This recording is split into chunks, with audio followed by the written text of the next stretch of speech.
Slow and steady wins the race. If you think these instant gratification, dopamine seeking, chasing people are happy, they are not. They're controlled. They have to be happy. They have to be forced. If they spoke their mind, they lose their brand deals. Do you think Christmas is cheap? It's not.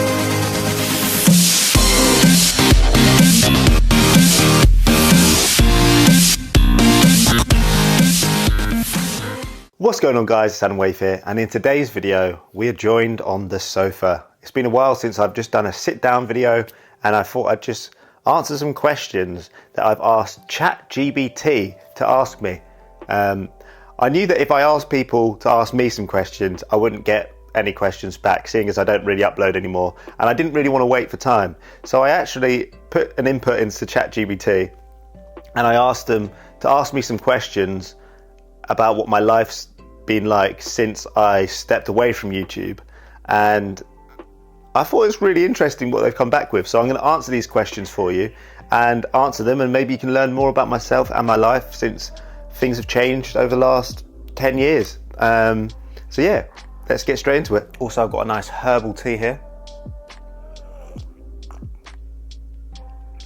I've reached the age in my life where I like herbal teas. Not a bad thing. This is the calm one, but it's just really peaceful. How does it feel to create content for weddings compared to the more public, consistent feedback loop of YouTube? Now, if you don't know and you're not aware, I don't make YouTube videos for a living anymore. I don't post online for a living. I don't do brand deals. I've completely stepped away from the public eye, really. Obviously, if you've known my journey, since I was 16, I was in the public eye. And, you know, some may say you were micro famous, some may say I wasn't relevant at all. But in my life, I know what I experienced, and I know that I was in the public eye, and I had a lot of attention on me since a young age. And now, growing up with all of that attention, it was quite chaotic for me, because I was obviously growing up, this is my first time on earth, and I was growing up too alongside the audience, you know, and a lot of eyes judging me all day, every day, and the pressures of trying to upload and what to upload and what's going to be popular and what's going to do well was quite a lot of pressure for someone that young. I was literally a kid. And so as I've grown older, I sort of alchemized my experience and focused on what I was good at, which is filming, videography, and I've always done that regardless of whether it's for people or not. And me and my partner have created a wedding business, and we've been doing it for the last year, and we've done so many weddings over the past year, 30 plus, and it's just been really fun to, you know, get the fulfillment of working, getting paid also, traveling the UK and abroad, and not having to rely on the public's opinion of whether something's good or not. Because client work with couples is just, you know, you show up, you film the day to the best of your ability, and it feels so nice just to have that sort of pressure, which is in a contained world, rather than trying to impress the entire world, you know? I felt like a child that was trying to get attention from everyone and be loved and liked by everyone, and that is really toxic for someone's mental health over time. So stepping away from that, going back to the question, stepping away from that and creating content for weddings compared to more public constant feedback loop has been really peaceful, because I used to make content, say I'd make a video in a day, and then suddenly I'm like, okay, I'm going to put it out today, and what are people going to think? I wouldn't know until I uploaded it. And that would happen every single week. You know, whether it was an Instagram post or, you know, it was a Vine or a Facebook post, I didn't know what the public's opinion was going to be. So that uncertainty caused me a lot of anxiety. But it's been really more, you know, peaceful and a more mature approach to life than the fast-paced, dopamine-seeking, spontaneous lifestyle that I used to live. In what ways has the slower pace of your current work impacted your personal happiness or peace of mind? Now, the way weddings work is you film an entire day from the morning until the literal evening of the wedding, and it's really enjoyable seeing people's best day. You know, this is meant to be couples' most important day of their relationship. They're getting married, family and friends are there, they're in a nice environment, you know, they spent lots of money to be there, on the food, on the venue, on the outfits, on the dresses, on the suits, and it's, you know, it's a high standard day, and it feels really nice to be involved in that. I feel like the online world was my safe space when I was younger, but it feels no longer safe. And that's the issue with the current internet and, you know, the personalities is they're very toxic, very drama driven, is very manipulative.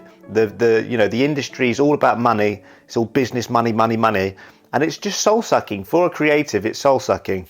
So the slower pace of living, you know, I film these weddings and then we come back to my flat and we can edit, we can, you know, we edit to a high standard and we get the couple their video, and they're obviously going to enjoy it because it's not something I've made up. It's something that they created and I just filmed, you know, it's a repeat of their day. And obviously, well, we make it and edit it and put music. But it's not trying to think of something random, you know, they know what to expect and they get that. So it's the day, you know, they were there too, I was there too. It's an agreement, I film it, I edit it and we put it together. And then it's nice to watch back, and it's really cool, you know, having the creative freedom, you know, I get the drone up, we get the mics on, and we have really good cameras. So it's just, you know, high quality day.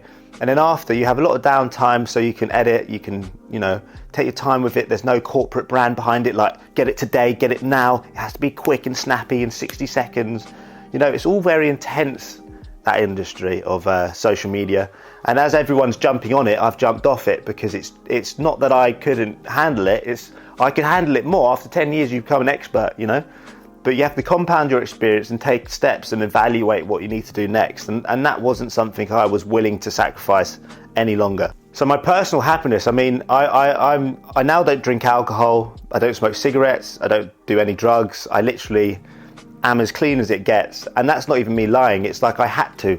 Because when I was involved with the industry, the pressures, the toxicity, the gossiping, the dramas, the Chinese whispers, everything was just, you know, really negative, and it impacted my mental health. I was out of shape, my mindset was bad, my mental health was declining, my depression was soaring, I was drinking loads, smoking loads, and it was just a negative world. And now I'm out of that. I took some time off, took a few years off away from it, went traveling, lived in a van for a bit, completely detached myself from the public's opinion, and I lived and found myself again, you know, and it sounds cheesy, but it's needed, necessary. And my peace of mind has been so much better ever since leaving that world and just focusing on my crafts, my skills, and just this industry. Just a little sip whilst I continue to rant.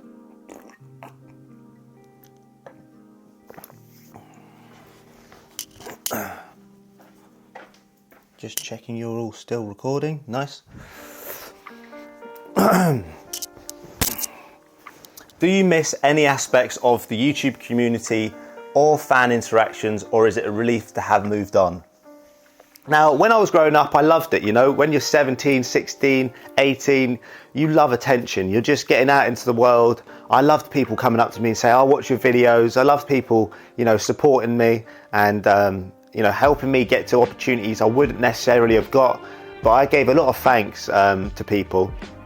But I feel like after a while, it's sort of like you see yourself live long enough to become a villain, and people only like seeing you on top for so long until, you know, they start picking. And I was someone that was, you know, trying to, you know, I was a people pleaser basically. I loved pleasing people, and I would make loads of videos, sacrifice myself for a lot of content, and over a 10 years time I was just burnt out. And I found it quite frustrating that I was stuck in the public eye and people thought, you know, well, we made you, but they didn't make me. I made myself available for people to watch.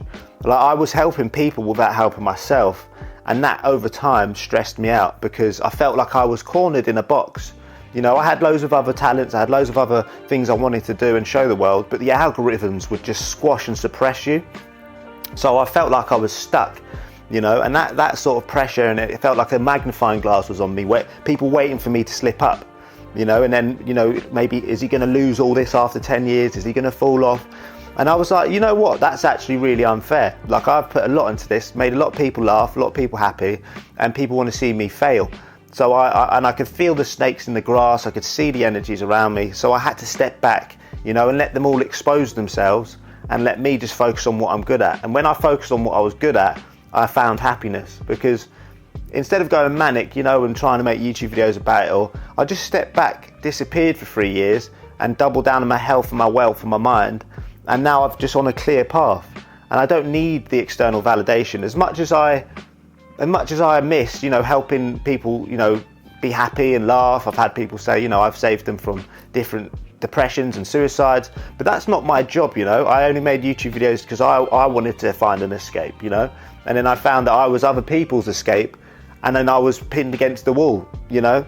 I had people that wanted to become famous around me, and I was like, bro, I'm already in the spotlight, like I can help you out get there, but I can't just keep putting people on. So I just dipped out, do you know what I mean? Like, I'm a creative wise guy, but I couldn't keep playing around with this game, you know. It was my life. It wasn't a game to me, whereas other people thought we had it all, you know, because we were young, successful, have money. They thought that's all that life is about. But it's only like that when you don't have that, you know. Like, when you have it, it's hard to explain how different life is. I'm not even at the top of a pyramid, you know. There were agencies and brands and managers that were all sort of puppeting a lot of people, and I couldn't have that. Like, I'm not a puppet, you know, and I don't want a master. So I had to leave and become my own boss, my own master, and master my mind, myself, and ground myself, even if it meant I took a few dips. How does working directly with clients for wedding videography differ emotionally from creating content for a broad audience online? See, ChatGPT comes up with the questions I've never even thought to ask myself. This is why I like it. So emotionally, I felt like I had a lot of emotion to put online. Like, I was going through the mix. Like, I had a lot of real life stuff going on, and then I'd sit on camera and be like, what's going on, guys? Sam and Waithe here, and in today's video, we're doing this. And I felt really, you know, I felt really fake. I felt like I was in the Truman Show. Like, shit would happen in my real life. I was stressed out. Then I had to sit on camera. Brands like, hey, can you hold this up? And then smile and be like, this is for you lot. And I was like, shit, I've got to do this to pay my bills, but I'm stressed in real life, and I can't be honest about that because I don't want you lot to be affected by my stuff. So I felt like I was trapped in the mix, you know. So stepping out of that and not putting my heart and soul into something and trying to really like need it has made me more grounded, because for weddings, it's the couple's emotional day. Of course, I get emotional sometimes looking at the speeches, and there's a lot of love and actual, real, genuine human emotion in there. But it's not my emotion that I'm putting on the day. I don't project anything onto their day. I've just got to show up, film the wedding, and then edit and get the content done for them, and that's it. But whereas when I was doing YouTube videos, it was my life. I was being authentic. It was raw. Like, I was creating content for people, and I was being honest, you know. But I felt very vulnerable, and being vulnerable for a long time can leave you open to, you know, abuse and mistreatment. So stepping away and guarding myself a little bit more has been beneficial for me, mentally, spiritually, and emotionally. It feels good to talk again, you know. I feel like I'm being so suppressed and silenced on YouTube or every other platform. I get no views these days, you know, and it's not because I don't put the effort in. I put the effort in. It's that I have a big voice, I have a loud voice, and I just don't think the algorithms want that out there. How has your view of success changed now it's not tied to view counts or likes? Now, I tell you, I really found it hard when I was younger to not let views and likes affect me. I used to tie my worth, my actual validation and worth, on views and likes. Like, if I posted a YouTube video and it got no views or likes, I would be so stressed. Like, oh, is it me? Like, am I falling off? Da, da, da. Or if my Instagram photos didn't get a certain amount of likes, I'd delete it. Do you know what I mean? In the starting days. But now I have a job where I'm paid way more money than I used to get, way quicker and easier, and I don't even need to sacrifice my values or anything to get it. Like, when I get paid from a brand, they pay me in like 90 days after I've done the job. Do you know how mad that is? I had rent to pay, bills to pay, things to do, and brands would pay me 90 days, 60 to 90 days, you know? So that's the sort of stress that we would go through. And the YouTubers are going through it now. They've only just jumped in and they're like, oh, I'm not getting paid. Bro, this has been happening for 10 years. So now that my whole life isn't based on how many likes I get, brands don't choose me based on how many likes I have or how many views I have. clients choose us because we get the product done, we get the video done, and we're also really nice people. We're enjoyable in the day, we enjoy what we do, and you can see that energy is the new currency. So you can see that we enjoy what we do, and people want us around for that. So not being tied to those metrics and analytics has been freeing for me. I feel like I am no longer a slave to the system, and it's powerful stuff, because you have to never tie your worth to anything external. You've got to be grounded in who you are, and you are valuable regardless of how much money you have, how many likes or followers you have. You see all these people with egos all the way, with so many views and followers and stuff, but they're horrible people, miserable, horrible, sad people, and there's nothing going on there, and they're like just demons, you know. So like, not even having any of those metrics and being happy, like, and successful and rich and abundant is such a blessing. This is our birthright to be that on a day-to-day basis. You don't need anything external to fill that. But the bloody industries have made us all brainwashed to thinking you need those things when we don't. So it's been very freeing, not relying on likes and not relying on followers to feel some sort of worth. In the beginning, you might have felt pressure to keep up with trends or metrics. What pressures and rewards are different in wedding videography? Well, there's still the pressure to get the client happy, and it's the most important day there is, you know. You can't retake takes, so I can't, you can't go, hey, stop, can you retake the walk down the aisle? Can you, first kissed 5 times? Can you do it? It's not a film, it's not fake. So you have to be able to make sure that you get the job done on the day. You can't just wing it. You have to make sure you're prepared, and this is where preparation meets expectation, or preparation meets opportunity, and that's where success is born, because I'm ready for the job and I know I can do it. So the confidence also comes from knowing you can do it. Whereas when there was pressures with YouTube, is I would put my all into a video, get the camera set up, get all the lightings, everything done, and that video wouldn't even bang, or I wouldn't even get any money from it, and it's not even about the money, but you put a lot of time, effort and energy into something, you want to get rewards back. And the reward system for YouTube over time was nothing. You'd get no money, you'd get no views, you'd get no likes, no brands would come to you. And you're there like, what am I doing this for? I might as well just get a 9 to 5 now. But the pressures of that, I knew I knew I was talented enough just to hold it off. I didn't need to go to plan B, because plan A is always running. Do you know what I'm saying? If I'm filming and making content, that's plan A. Doesn't matter if it's for weddings, if it's for a football team, if it's for musicians, if it's for myself. If I'm filming videos, that's what I wanted to do since I was a kid, even before I was famous. So that's why now I'm doing videography. The reward is so much better because I enjoy the day, I enjoy working with the couples. There's no corporate brand, soulless, and we get paid fair enough for our value and worth. And we get paid on time. It's not like there's no if, buts and maybes. We're getting paid on time, because people to people, we know what it's like. Whereas brands, they're like, no, we'll use your money to invest it whilst we wait and delay your payments. And that's not how things should be. Do you know what I'm saying? So we couldn't let that one run, especially as you get older. You have, you're in relationships, you want to build a family, you want to step up the chart. You can't be letting these people suppress you. So you have to break through the chains and free yourself. So that's why finding a niche or finding a craft is better, because then you can get paid, and you get paid your worth without external validation. Yeah, he's eating today, boys. Has stepping away from YouTube alters how you define yourself professionally? 100%.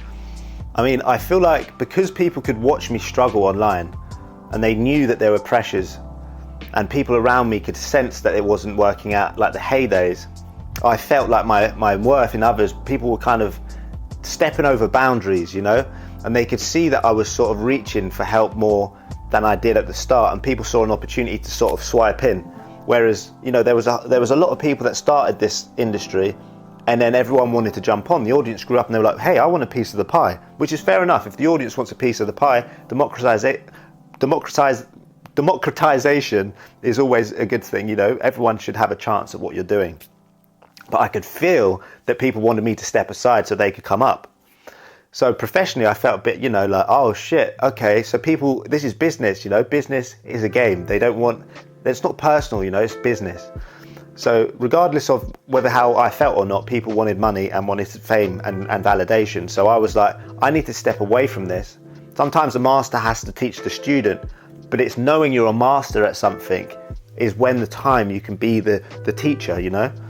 So I was no longer the student and I became the master, and I had to step away and let other people, you know, go to school. If you're a teacher and you don't allow your students to excel or even past you, you're never a good teacher. You've got to detach yourself from their outcomes and just teach what you've learned. There are loads of teachers out there as well. So I moved on and compounded my experience and used it for something that's, you know, more personalized. And I can obviously help people in the future. This is why I've written a book called The Seed the System in You. And this is going to help a lot of people. And it's not even for money. This is for a lot of people. This is to help people. Instead of me being around them all day, trying to tell them, oh, you could do this. This book will help you, literally. Not just YouTubers, not just aspiring content creators, but people. I've learned so much over the 10 years of doing what I did, from the goods, the bads, the ugly, the evil, the blessings. This is a roadmap. We'll go more into that in the end. But it's changed how I feel professionally, because I realised, well, look what I've done. I've done a lot, and I can step aside, you know. And it doesn't diminish my worth or value. I'm a talented, smart, clocked on dude, so I know what to do. So that's why now I'm making, you know, money and I'm making moves regardless of that industry. It's sometimes really nice to just close a chapter, you know. And I made more chapters and turn it into a book. So I'm blessed, truly blessed. What role, if any, does creativity play in your work now compared to your time creating for YouTube?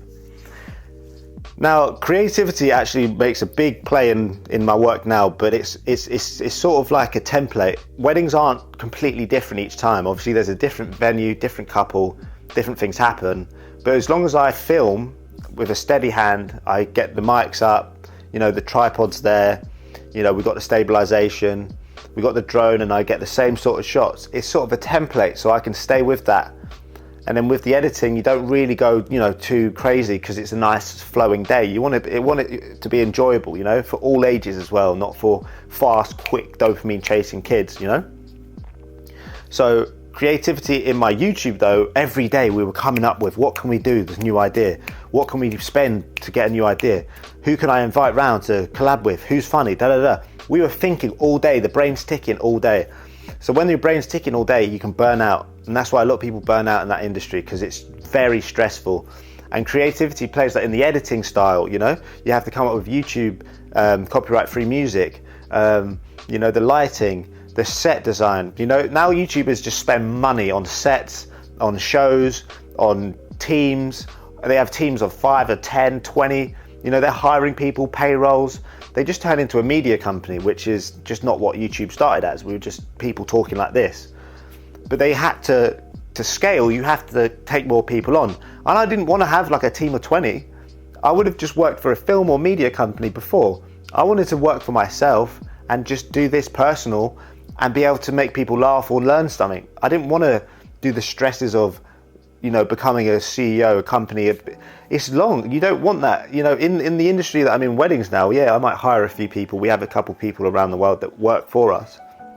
But not in YouTube. I don't need a thumbnail guy, a descriptions guy, someone coming up with a video idea guy, the finance guy, the person who runs my Facebook guy, the Twitter guy. I don't need these guys. These guys want my money. I don't need leeches around me who can do these jobs. I can do them. So I you know, the reason why these people are so big, you know, these top channels, is because there's a machine behind them, you know.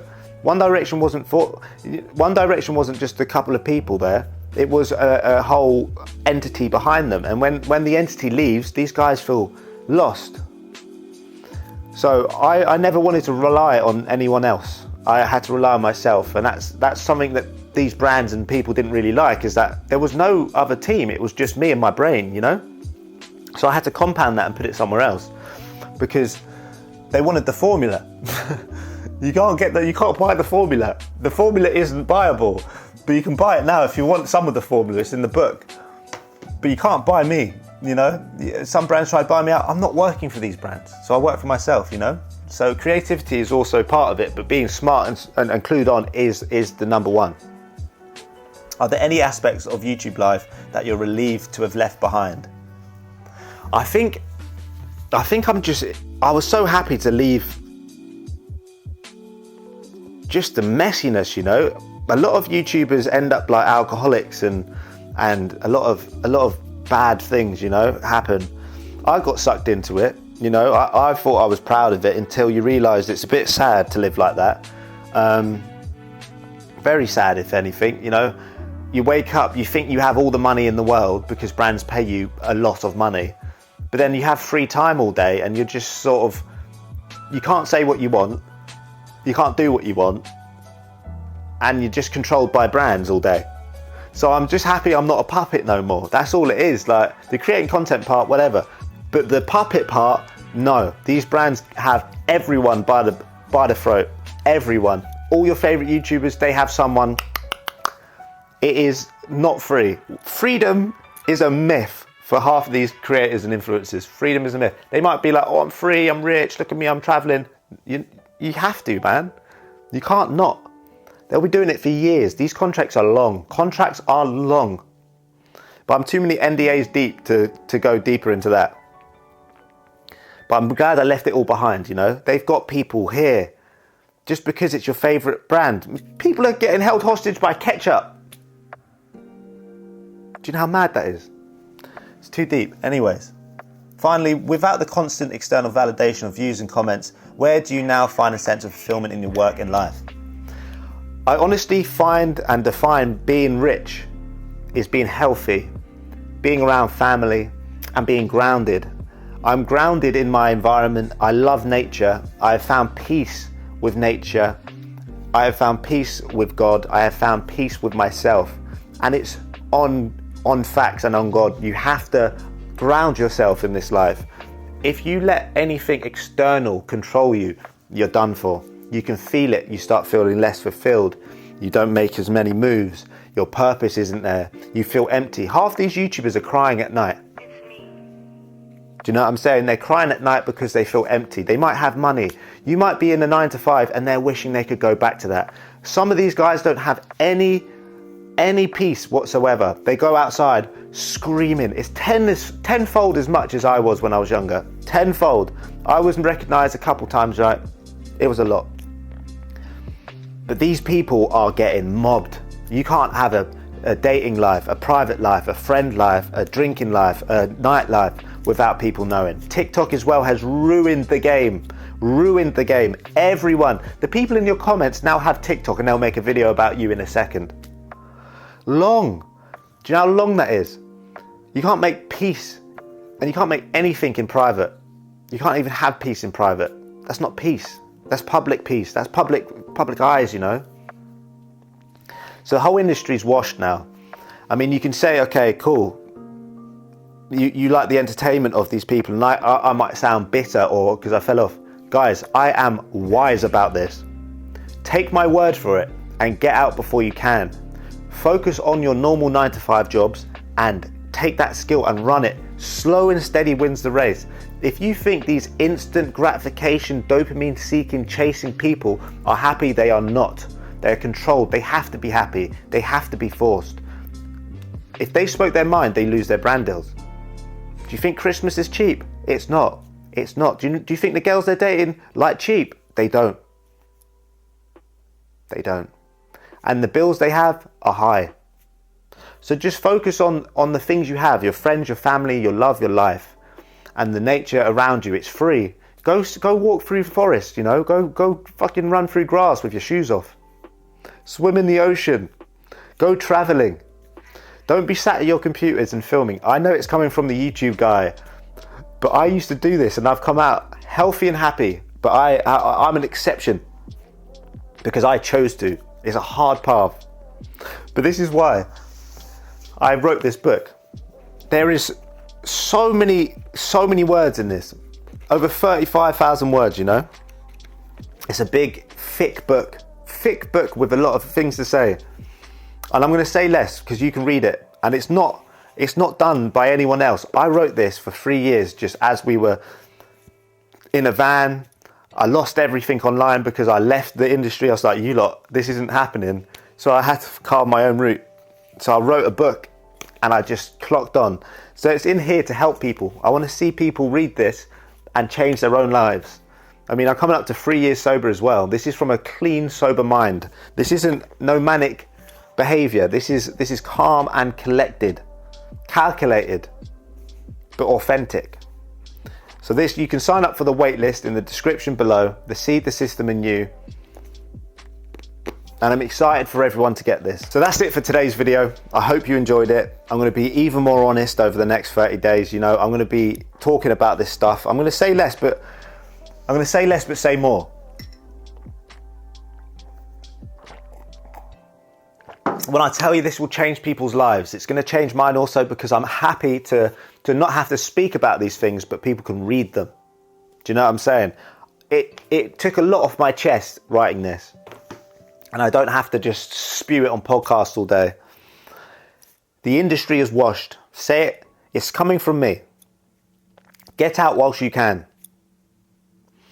Because it's not these award shows, no, let's not. The people they put on top, let's not. The circus is always full.